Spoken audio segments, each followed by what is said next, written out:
चलो आज अपनी ब्राइड को रेडी करते हैं। हाय गाइस, तो आज अपनी ब्राइड को रेडी करना था बहुत ज़्यादा अर्ली मॉर्निंग। तो सुबह उठते फटाफट से रेडी हुई और निकल गई ब्राइड को रेडी करने के लिए। अपने होटल से ब्राइड की लोकेशन 5 मिनट दूर थी।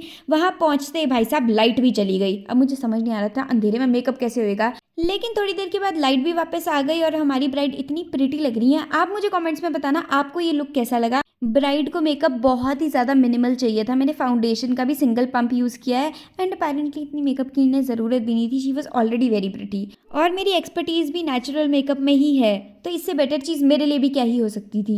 एनीवेज मेकअप खत्म करके मैं वापस गई फटाफट से, ये सोच के कि कैस्पर मुझे मिस कर रहा होगा, लेकिन भाई साहब ये तो घोड़े बेच के सो रहा है। थोड़ी देर के बाद उठा, इसने मुआयना किया कमरे का और उसके बाद बहुत मन था बेचारे का बाहर जाने का, लेकिन बाहर बहुत सारे कुत्ते थे, तो अंदर ही इसने एक मक्खी के साथ खेल लिया और फिर उसके बाद मेरे सर के ऊपर बैठ गया और मेरी सारी धूप रोक ली। दोपहर में मैंने बहुत बढ़िया सी धाम खाई, मज़ा ही आ गया धाम खा के। फिर फटाफट से भागी ये सोच के कैस्पर मिस कर रहा होगा, लेकिन ये तो फिर से सो रहा है।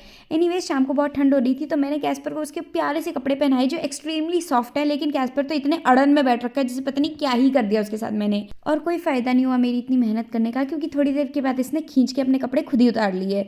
एनीवेज अब देखो कैस्पर तो कर रहा है अपने सोने की तैयारी, तो मैं भी सो जाती हूँ और आप भी सो जाओ। Okay bye.